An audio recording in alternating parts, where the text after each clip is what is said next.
I'm still on it, but oh, that server. Night.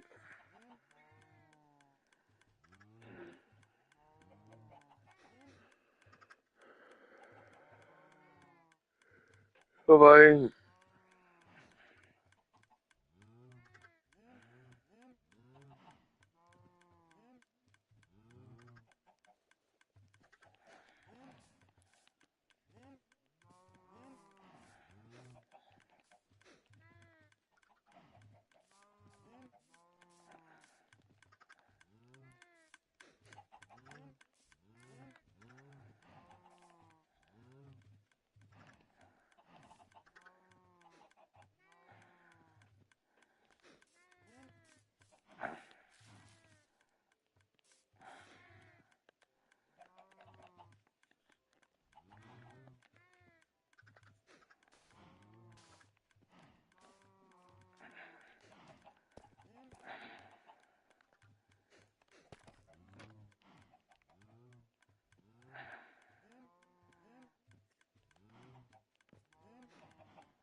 Sorry, Sleepy. I've just been making old man noises.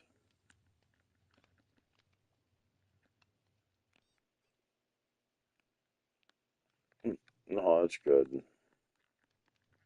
I realized I was shifting in my chair like an old fucking man.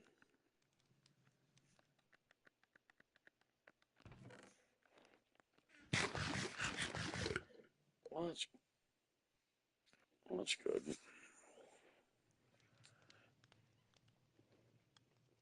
Any plans to head over to Pugs and go back to spawn at any point?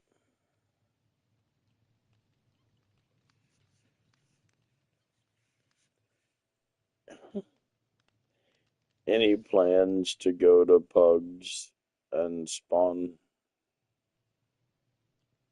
Okay.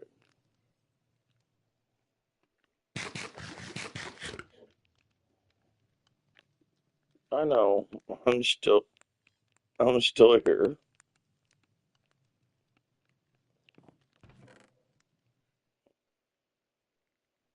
Yeah. And then her device acted up. So I moved into her old fishing hut.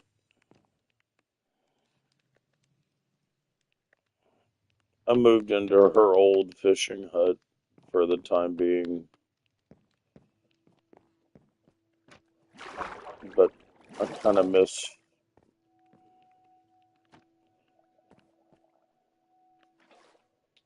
negative 1600, negative 1450.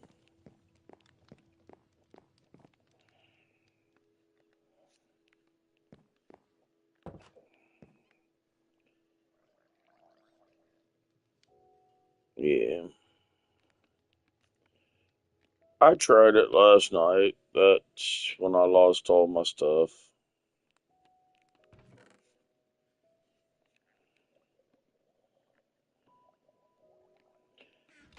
Yeah, I tried through the nether last night like an idiot.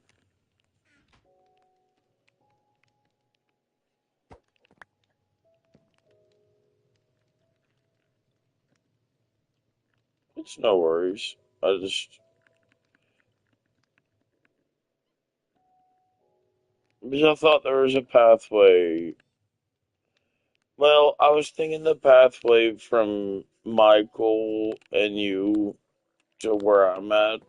I was thinking it was plugged to me. I just, I completely misthought.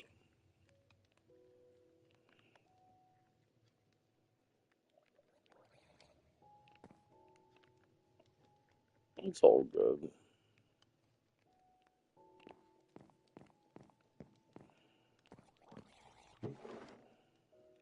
Yeah.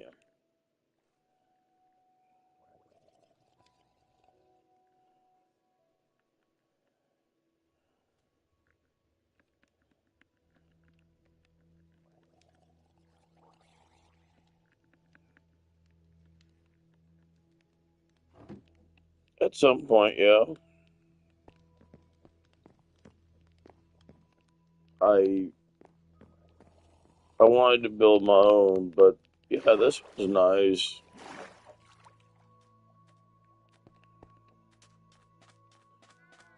I'm going to. I just got to get back to spawn.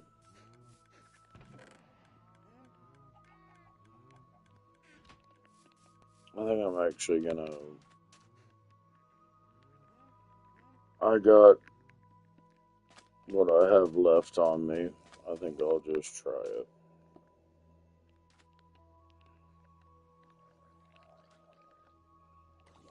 Oh, I'm gonna try to boat there.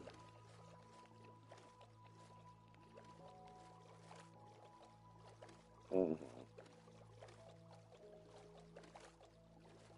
That number's going the wrong way, and that number's going the wrong way. Maybe I can loop around.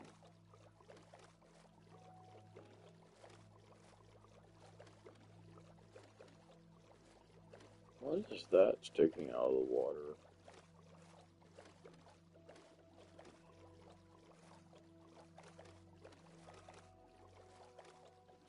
Oh, there's something that's sticking out of the water.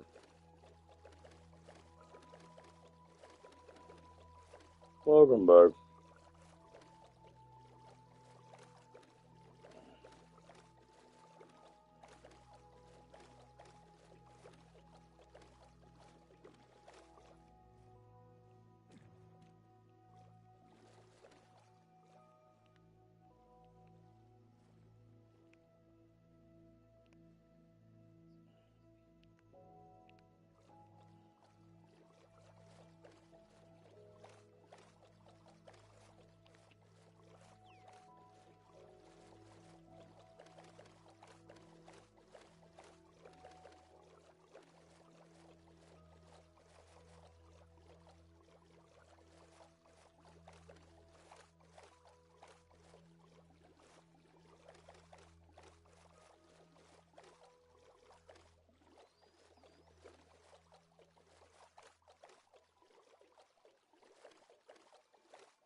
Thank you.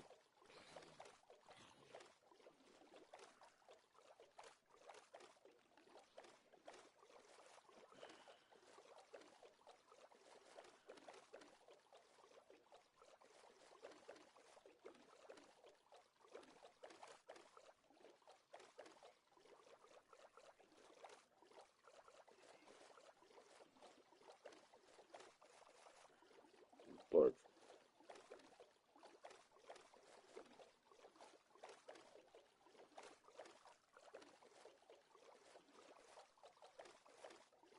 Well, not what I was guessing in this scenario.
It's gotten lighter.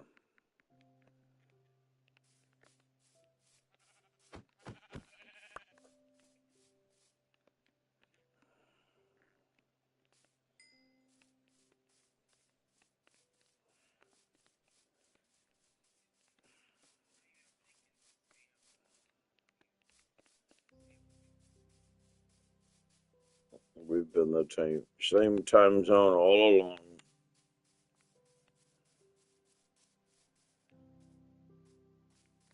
I said you and I have been the same time zone all along.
What were Spawn's chords?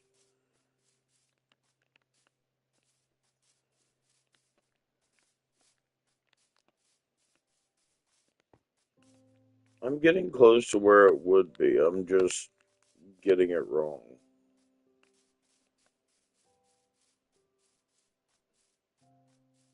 I'm close to Spawn. What are the chords? I'm just getting it slightly wrong, I think.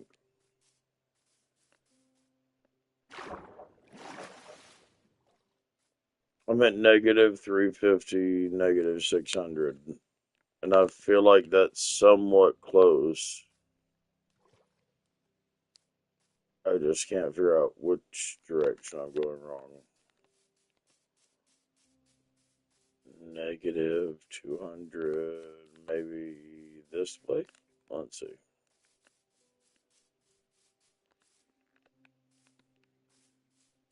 I'd rather. Oh, I know I will. I just didn't know if you remembered. I'd rather have a bucket of lava than a bucket of water. Alright, let's go. Up spawn, yeah. Normally it's 0, 0, but it's not this time.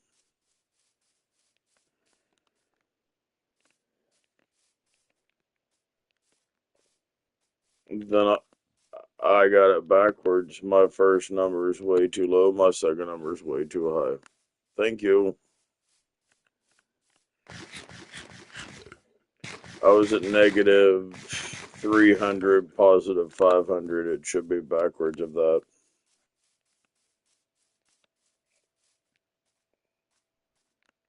Oh, an abandoned village. I hadn't seen one of those in a while.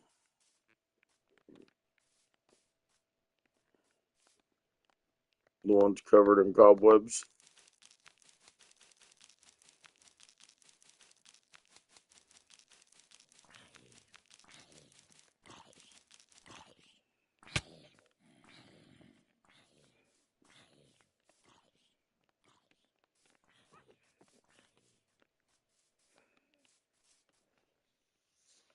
Hell.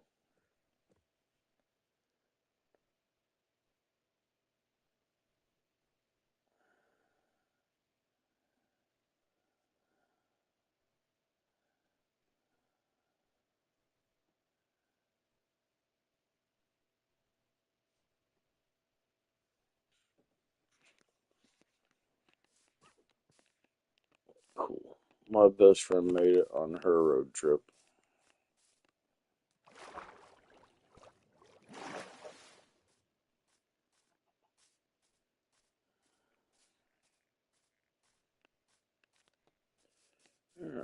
500 and low number. I'm headed the right way then.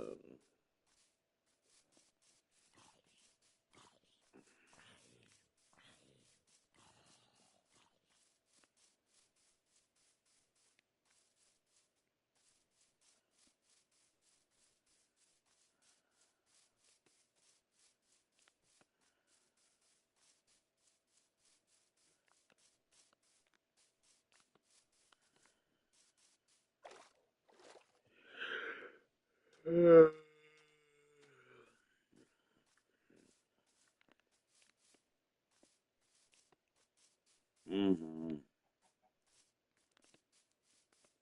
Yeah, that part sucks.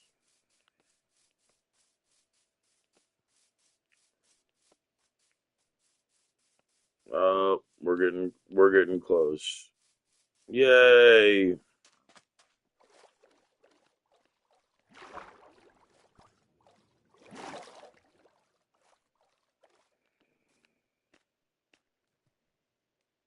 You're right. It's 450 by negative 72. You were spot on by that.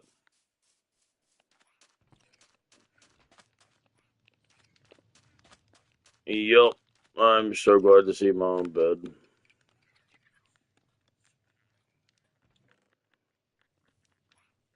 I did immediately.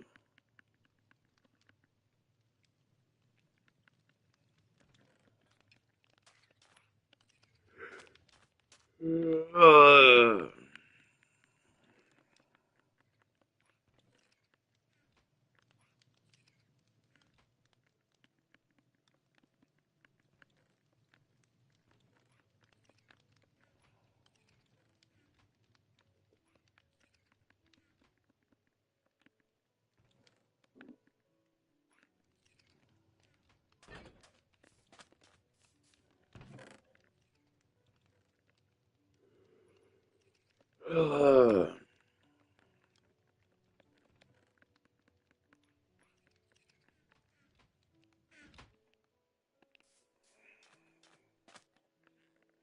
Damn, I lost my iron pickaxe in that.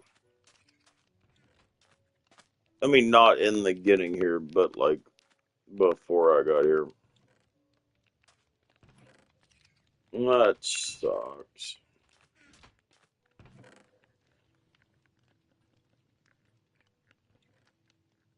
Oh, well, for sure. I'm just now that I'm back here looking at my chest, I'm realizing what I took with me.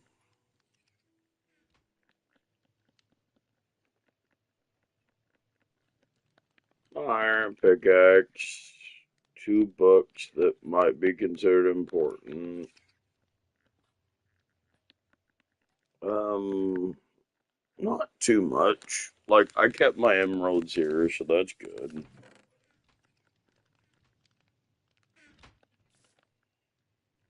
Probably a stack of um wood, several stacks of cobble. But I mean, that's all like replaceable.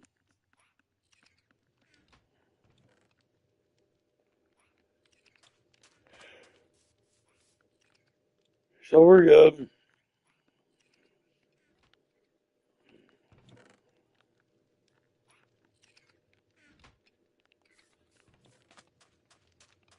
I'm gonna leave that obsidian. I'm not gonna waste a full fucking pickaxe on it. I'm just making a new cobblestone generator over here.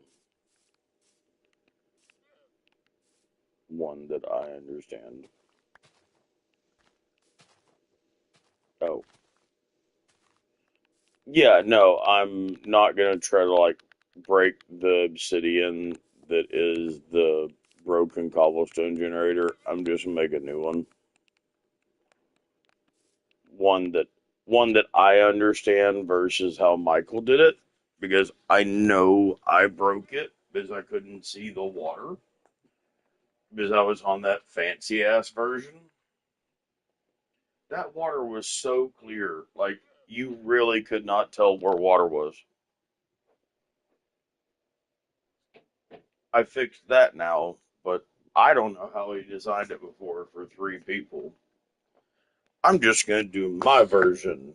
That way I can get a shit ton of cobblestone and maybe help Pug later with extra.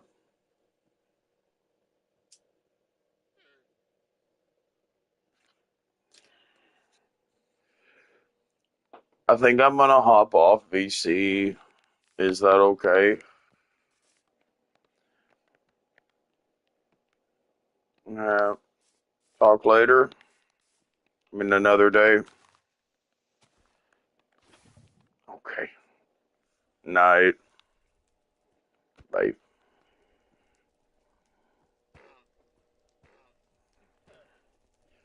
I love that I said that, but I'm nowhere near my phone to turn it off. Okay. Okay. Now bye.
Alexa, open Audible.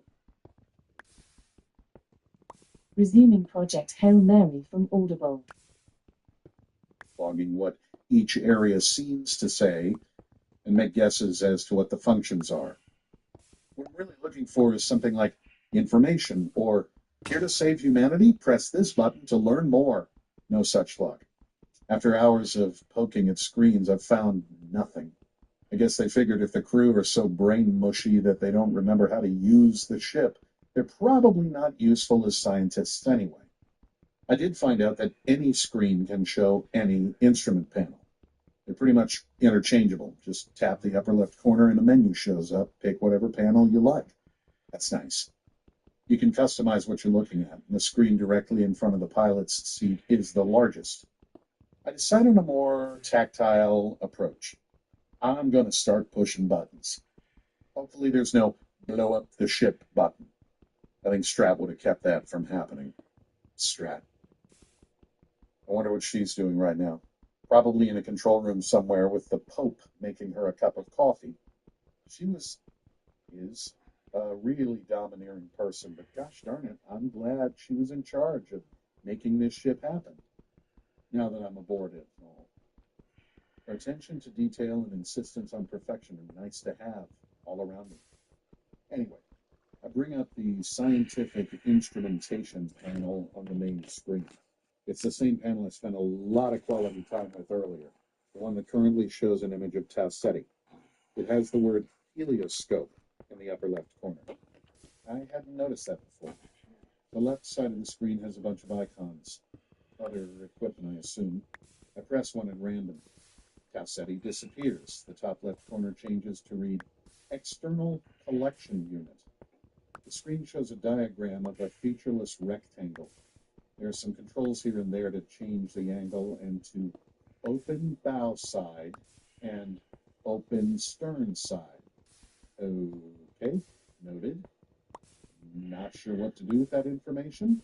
I press another icon at random. This time it changes to Petrovoscope. Beyond that, there's just a black screen with an error message. Petrovoscope cannot be used while spin drive is active. I say. Okay, what's a Petrovoscope? Best guess, a telescope and or camera that looks specifically for the IR light that astrophage emit.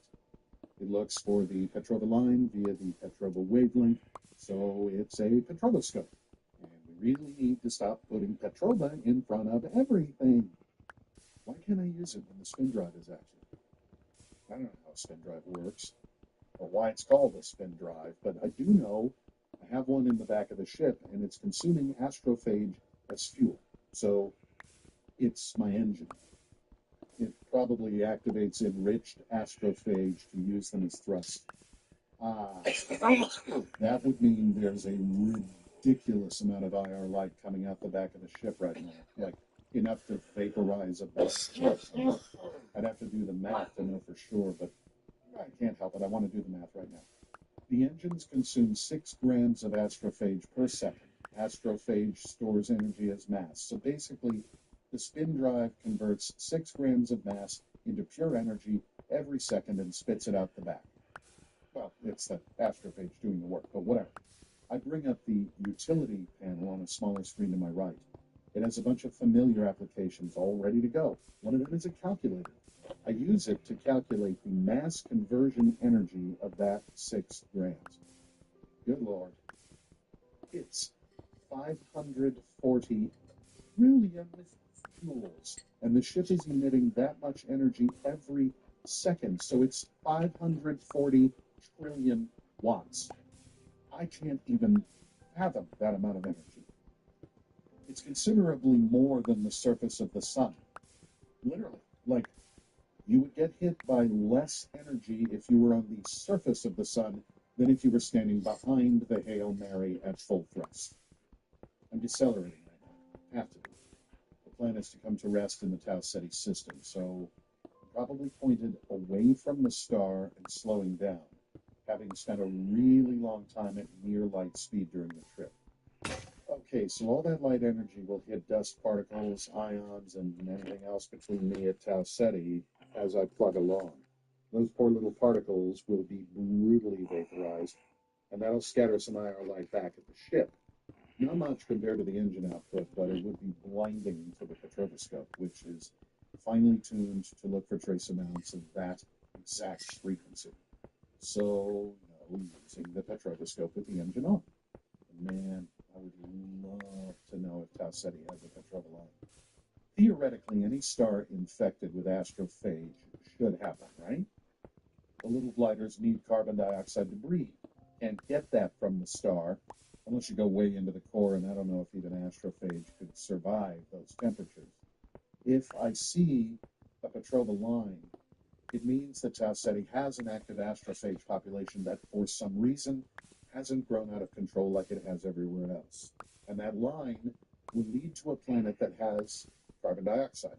Maybe there's some other chemical in that atmosphere that impedes the astrophage. Maybe the planet has a weird magnetic field that messes with their ability to navigate. Maybe the planet has a bunch of moons that the astrophage physically collides with. Maybe Tau Ceti just doesn't have any planets with carbon dioxide in their atmospheres. That would suck. It would mean this whole trip was for nothing and Earth is doomed. I could speculate all day. Without data, it's just pure guesswork. And without the petroscope, I don't have data. At least not the data I want. I turn my attention to the navigation screen. Should I mess with it? I mean, I don't know how to fly this ship. The ship does, but I don't. If I push the wrong button, I'll be dead in space. Actually, it would be worse than that. I'd be hurtling toward Tau Ceti at check the info on screen, 7,595 kilometers per second. Wow. A couple days ago, that was over 11,000. That's what constantly accelerating at 1.5 Gs will do for you. Or decelerating, I guess. From a physics standpoint, it's all the same. Point is, I'm slowing down with respect to the star. There's a button on screen that just says course. That seems reasonable to tap, right? Famous last words. Really, I should just wait until the computer feels like the trip is done, but I can't help myself. I tap the button. The screen changes to show the Tau Ceti solar system. Tau Ceti itself sits at the center, denoted with the Greek letter tau. Oh, that's what the lowercase t is on the Hail Mary crest. It's a tau for Tau Ceti. Okay. Anyway, 4 planetary orbits are shown as thin white ellipses around the star. The locations of the planets themselves are shown as circles with error bars. We don't have super accurate information on exoplanets. If I could figure out how to get the science instruments working, I could probably get much better info on those planet locations. I'm 12 light years closer to them than astronomers on Earth. A yellow line runs almost directly into the system from off-screen. It bends toward the star somewhere between the 3rd and 4th planets and into a circle. There's a yellow triangle on the line way far away from the 4 planets. Pretty sure that's me. And the yellow line is my course. Above the map is the text, time to engine cutoff, 0005 days, 20 hours, 39 minutes, 6 seconds. The final digit decrements once per second. Okay, I learned a couple of things here. First off, I have about 5 days left, closer to 6, before the engine cuts off. Second off, the readout has 4 digits for days. That means this journey took at least 1,000 days, over 3 years. Well, it takes like 12 years to make this trip, so it should take me a long time too. Oh, right. Relativity. I have no idea how much time it took. Or rather, I have no idea how much time I experienced.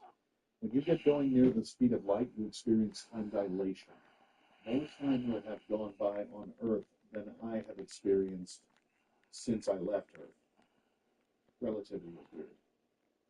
Time is of the essence here, and unfortunately, while I slept, Earth experienced at least 13 years. And even if I find a solution to the astrophage problem right now, it would take at least 13 years for that information to get back to Earth. So that means There will be an absolute minimum of 26 years of astrophage misery on Earth.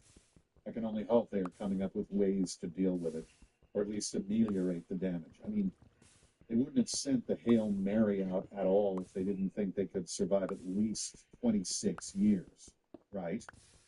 In any event, the trip took at least 3 years from my point of view. Is that why we were put in comas? Was there a problem with us just being awake for the duration? I only notice the tears when the first of them drops off my face. That decision to put us in comas killed two close friends of mine. They're gone. I don't remember a single moment with either of them, but the feeling of loss is overwhelming.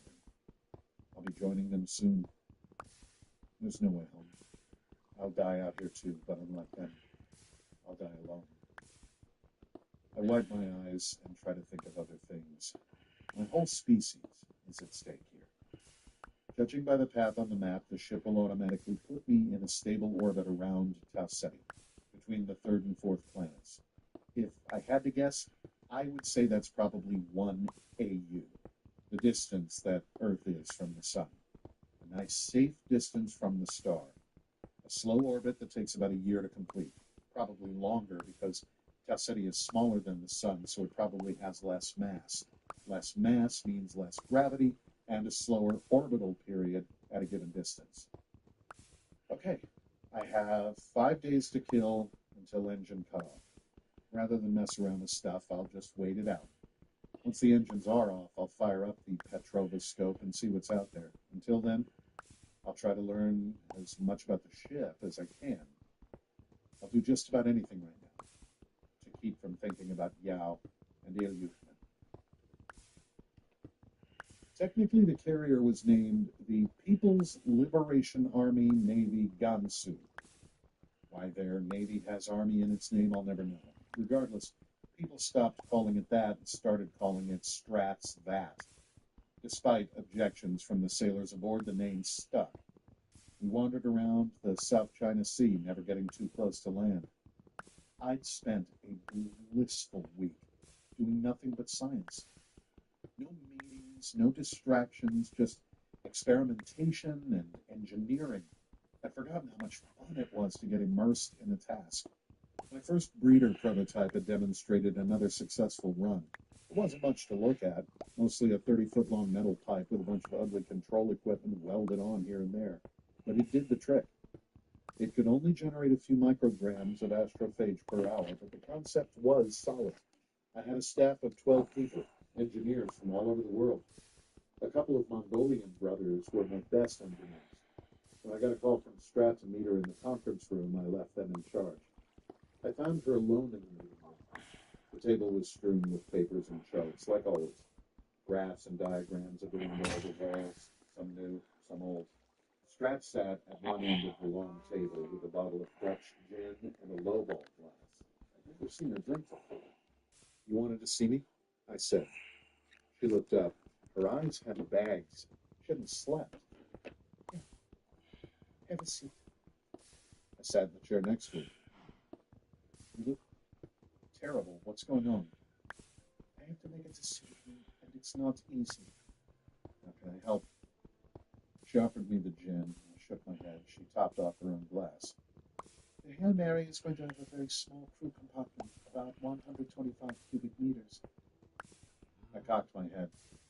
That's actually kind of big as spaceships go, right? She wiggled her hand back and forth. Big for a capsule like Soyuz or Orion, but tiny for a space station. It's about 1/10 as big as the International Space Station's crew compartment. Okay, I said. What's the problem? The problem, she picked up a manila folder and dropped it in front of me, is that the crew will kill each other. Huh?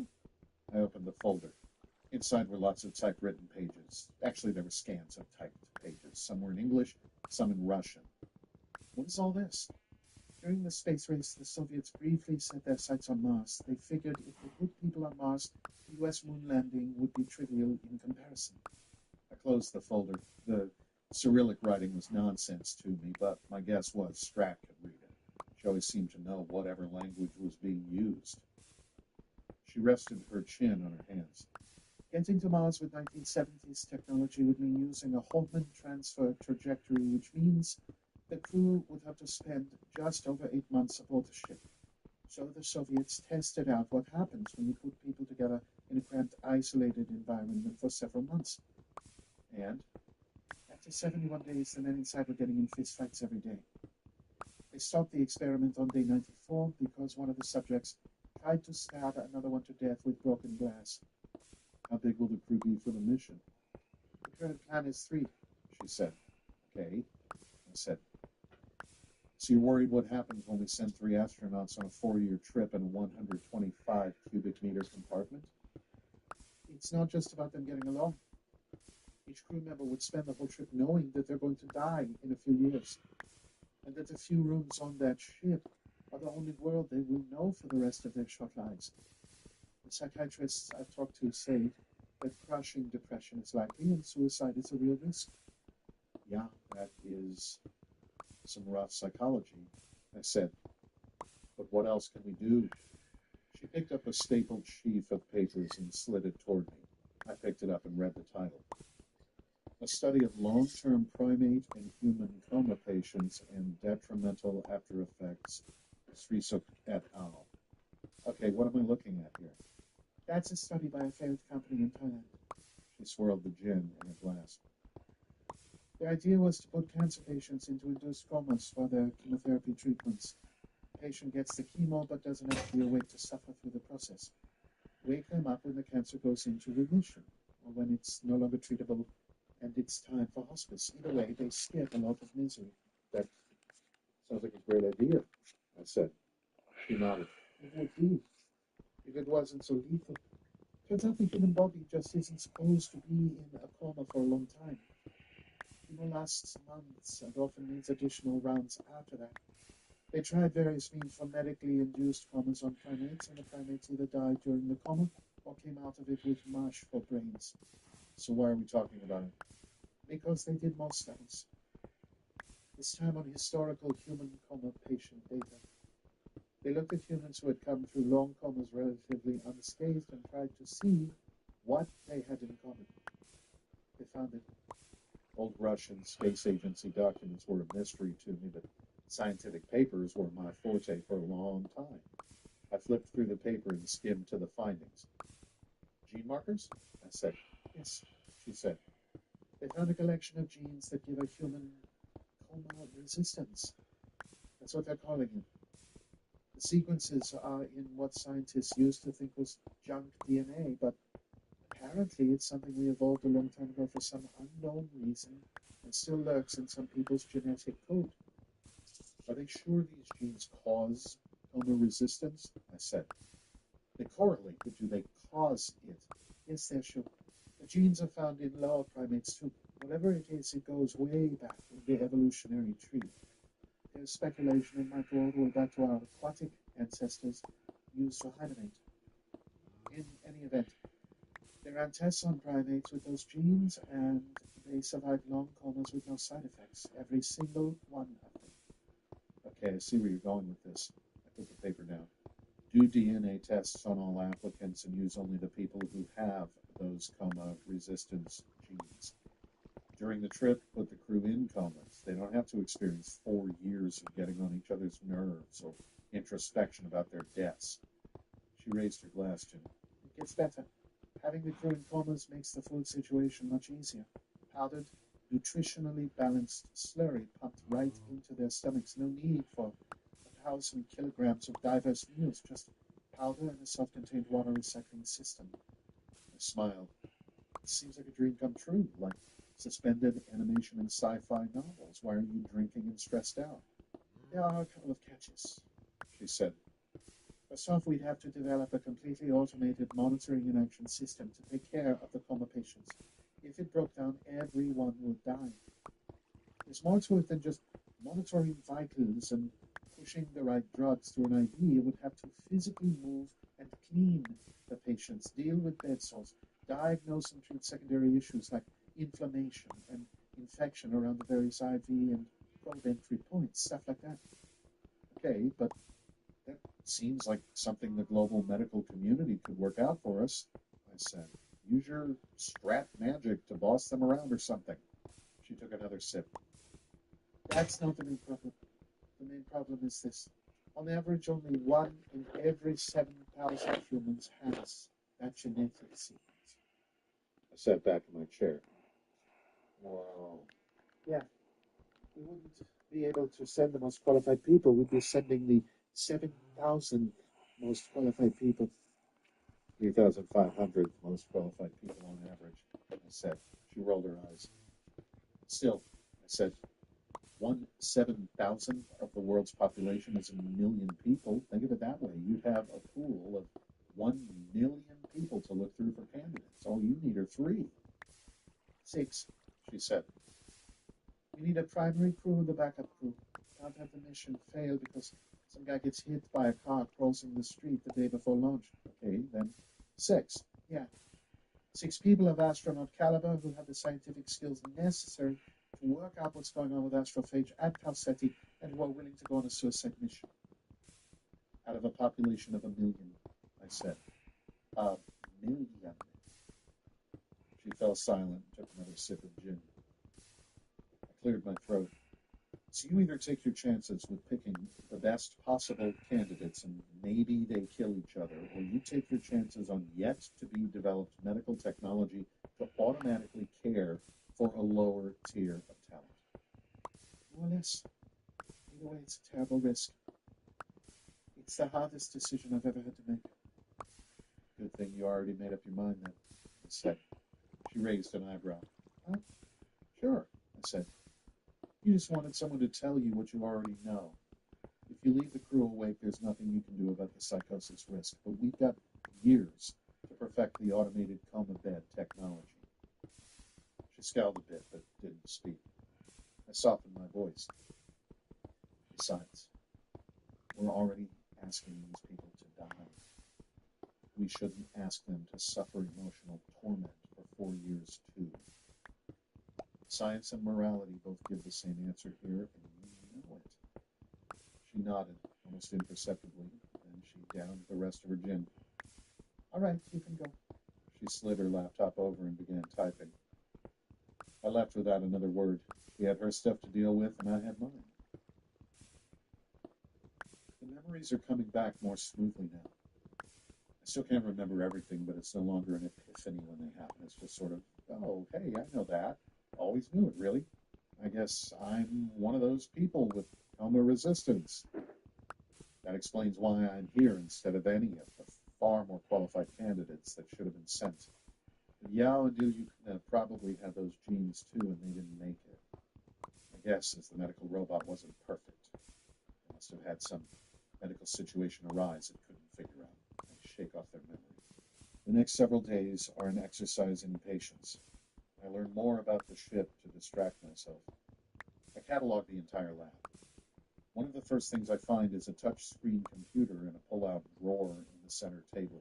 It's actually a fantastic find because it has a bunch of research-related screens, as opposed to the panels in the control room, which are all about the ship or its instruments. I see a bunch of math and science apps, most of which are off the shelf that I'm familiar with, but the real boon is the library. As far as I can tell, this panel can bring up literally any scientific textbook ever written, every scientific paper ever published on any topic, and a whole lot more.